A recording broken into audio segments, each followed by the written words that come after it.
Is Rich Dad, Poor Dad worth your time? I'd say, yeah, but With some caveats. for sure.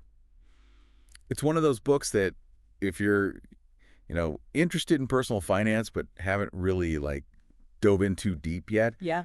it can really kind of change how you think about money. Definitely provocative. Yeah, right. Yeah. We actually looked at a bunch of Goodreads reviews, Oh, cool. and even this one on Medium that was really enthusiastic, and people are just all over the place, right? Some Yeah. people think it's Right. the best thing ever, and some people think it's total nonsense. Absolutely. So I think what we want to do today is figure out why this book is such a phenomenon, right? Like, Yeah. what are the key lessons that people are getting so fired up about? And do those ideas, actually Yes. hold up? Yeah, I think a lot of the book's appeal comes from, the way it's framed, right? It's not just a dry personal finance book, it's a story. And you have this contrast between Kiyosaki's Poor Dad, who kind of represents that traditional path, go to school, get a good job, you'll be secure. Right. And then his friend's Rich Dad, who is all about, financial freedom Yeah, yeah. and building wealth. And that two dads thing is definitely catchy, but what are the, Yeah. actual takeaways that people are getting so Yeah. excited about or worked up about? So get ready for some curveballs because Rich Dad throws out some stuff that's pretty radical. Okay. He straight up says your house is not an asset. Oh, wow. And this is where a lot of people are either whoa, or they just get really angry. Yeah, I was seeing that in the Goodreads reviews, too, where it's people are like, wait, my house is my biggest investment. Exactly. And that's where I think it's really important to understand how Kiyosaki defines things, right? Yeah. He's very, very focused on cash flow. Okay. So to him, an asset is something that puts money in your pocket every single month. Uh-huh. A liability is something that takes money out. Okay. So even if your house is appreciating in value, if you're constantly paying your mortgage, property taxes, repairs, insurance, Right. it's eating up your cash. Okay, so even if I don't agree that my house is a total liability, Right. that cash flow idea really makes you think differently. Exactly. About not just how much something is worth on paper, but is it actually helping or hurting you Yes. on a day-to-day basis? 100%. And this leads into another big takeaway from the book, which is that you don't necessarily need a high income to become wealthy. Okay. Rich Dad really stresses that it's about mindset and financial intelligence. Okay. It's about knowing how to make your money work for you, regardless of how much you're bringing in. Okay. I mean, this is where I get a little skeptical, right? Because sure. if it were that easy, wouldn't everybody be rich, right? It feels a little think positive and the money will come. Yeah, I get the skepticism, but he's not saying, just wish for it and it'll happen, right? Yeah. He's emphasizing the importance of educating yourself financially, understanding investing, building businesses, creating passive income streams, right. things that traditional schooling doesn't usually teach you. That's true. I mean, a lot of us, graduate from school and we have no clue about how to manage our money. Right. So it's fulfilling in the gaps. Yeah. But let's talk about the writing itself. Okay. Because I saw a lot of reviewers saying it was very simplistic, even repetitive. One person even said it was dribble that self-made millionaires are allowed to put into print.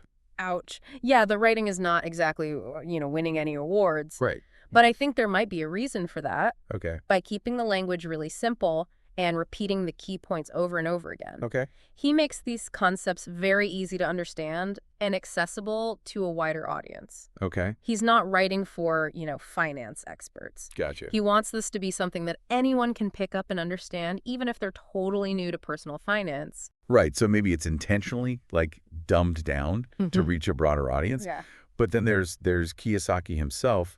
I mean, a lot of the reviewers found him to be, let's just say, a little much. Yeah, he's definitely got a very strong personality, and it can rub people the wrong way. Right. Some found him kind of arrogant, especially when he talks about traditional education or people working in, quote-unquote, secure jobs. Yeah, there's this one Goodreads review that called him pompous and pretentious. Ooh. So it makes you wonder if, he's more about selling a persona than actually helping people. Right. And then there's the big elephant in the room, which is Rich Dad even real? Ah, the mystery of Rich Dad. Right. So Kiyosaki has been very vague about this, and there's really no concrete evidence to prove that this person actually existed.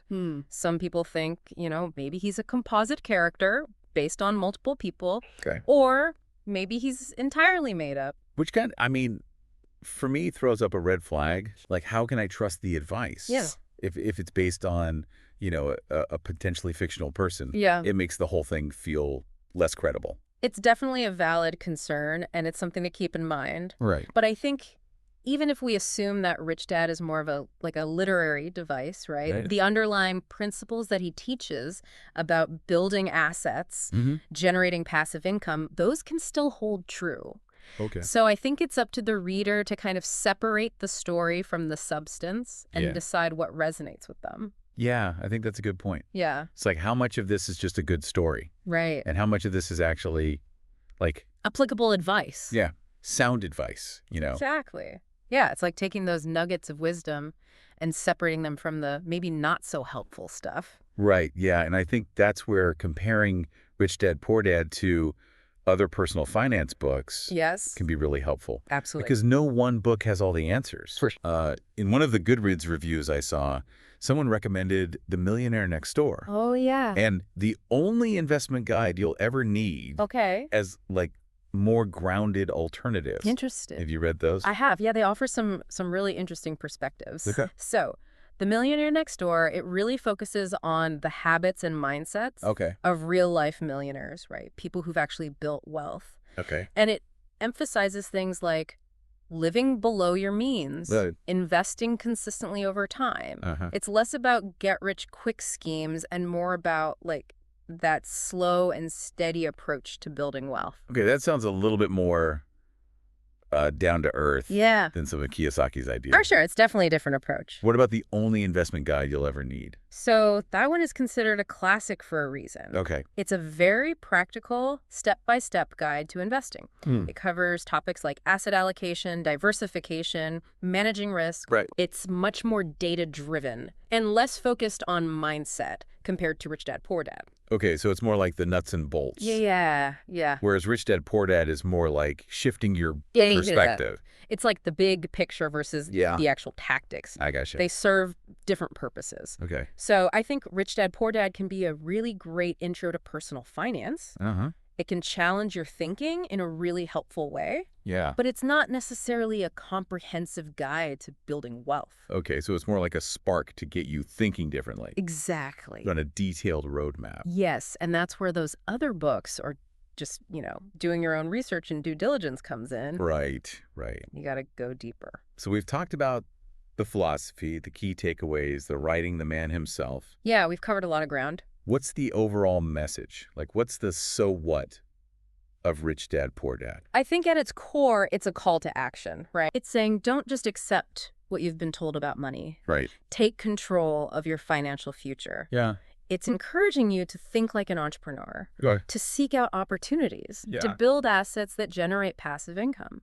Okay, that's definitely empowering. Yeah. But is it realistic for everybody? That's a good question. Like, can we all just become real estate moguls or successful entrepreneurs? Right. It feels like the book kind of ignores some of the real challenges people face. I think that's a valid point, and the book can be a bit overly optimistic. Yeah. It doesn't really address, like, the systemic issues that contribute to financial inequality. Right. Not everyone has the same starting point, right? Some people face much bigger hurdles when it comes to building wealth. So I think it's important to read it with a critical eye. Absolutely. Yeah. Acknowledge the good ideas, but also be aware of the limitations.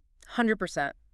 It's not a magic bullet, and it's not for everyone. But for someone who's, like, brand new to personal finance or maybe feeling stuck and needing some inspiration, it can be a really good starting point. It's like a gateway drug to the world of... Yeah, that's one way to put it. Personal finance. It can spark that interest in learning more and taking action, but it's crucial to remember it's just one perspective. Right. It doesn't guarantee success. So read it, think about it, but don't take it as gospel. Yeah. Do your own research, find what works for you. Exactly. And maybe don't quit your job just yet to become a real estate tycoon. Unless you've really, really done your homework. Yeah, unless you've done your homework. Real estate can be great, but it's not a get-rich-quick scheme. All right, so wrapping it all up. Okay. What's the final verdict on Rich Dad, Poor Dad? I'd say it's a mixed bag. It's provocative, it can be inspiring, but it's also oversimplified and flawed. I think whether it's worth it really depends on what you're looking for Yeah. and your expectations going in, It's definitely sparked a lot of debate. for sure. It's become a cultural phenomenon in the personal finance world. Yeah, it's hard to deny its impact. But it's important to remember it's just one piece of the puzzle. Absolutely. Personal finance is a journey, not a destination. Right. And Rich Dad, Poor Dad can be a stepping stone on that journey. Yeah. But it's important to keep learning, exploring different perspectives, Yeah. finding what works best for you. And to wrap up this deep dive, I think there's one big question Okay, I love a good question. that we should leave our listeners with. Hit me with it. I feel like with Rich Dad, Poor Dad, it's like, whether you like it or not, it kind of forces you to think about some stuff about the system we live in, you know? Totally. Yeah, it definitely makes you examine your own beliefs. Like, what do you think about money and success? Right. And are those beliefs actually helping you, or are they holding you back? Yeah. And it raises these bigger questions too, Yeah. like how is wealth distributed? Yeah. What opportunities are out there for different people? What's the role of education and financial literacy in all of this? And that's where it gets really interesting, right? Yeah. Because it's not just about like personal responsibility, right? Right. It's about understanding like the systems and structures that are already in place Yeah. that like shape how we think about money. 100%. So like how much of our financial success or our struggle Right. is really determined by stuff that's totally outside of our control. Yeah. That's a huge question, and that's where I think the conversation needs to go next. Okay. It's not enough to just focus on individual strategies. Yeah. We have to talk about creating a more level playing field, Right. a system that actually gives everyone a fair chance Right. at financial security. Yeah. Because what good is like personal financial freedom if it means that other people are stuck? Exactly. Or it keeps like a system in place that's not fair. Totally. It's not true freedom if it's just shifting the imbalance around. Right. Yeah. Exactly. It's about, like, how do we move beyond this idea of a zero-sum game where, for one person to win, somebody else has to lose? Yeah. How do we create win-win situations Yeah. where everyone can benefit? Right. Yeah. So that economic growth is inclusive, Yes. sustainable, and wealth is distributed more fairly. Absolutely. That's the goal. Right. Yeah. I mean, isn't that what we all want? Like to live in a world where everybody has a chance to build a good life, For sure. to feel financially secure and contribute to their community. 100%. So I think even with its flaws, Rich Dad, Poor Dad has helped us start thinking about these important issues. Yeah. I think it's sparked some much-needed conversations about money and wealth and the systems that shape our financial lives. Right. And it's up to us to keep those conversations going and to actually work towards creating that more just and equitable world that we're talking about. So it's a starting point. It's a conversation starter. Yeah, but now it's time to kind of like zoom out. Yeah. Move beyond just thinking about our own individual ambitions and start thinking about collective well-being. Yes. Like, what would it look like to create a world where financial success isn't just for a lucky few? Right, where it's actually a possibility for everyone. Yeah. That's a powerful vision. And I think that's a great note to end on, Yeah. I think we've covered a lot today about the book's main ideas, Yeah, we did a deep dive. its strengths and weaknesses. For sure. And hopefully we've given you some stuff to think about Definitely. and made you want to keep learning and keep growing. Keep that momentum going. Remember, financial literacy is a journey, not a destination. Well said. And there's always more to discover. Keep asking questions, keep challenging those assumptions, Yeah, and keep striving to create a better world for yourself and for everyone else. that's a great way to end it, I think. Yeah, thanks for having me. This was a great conversation. Thanks for being here.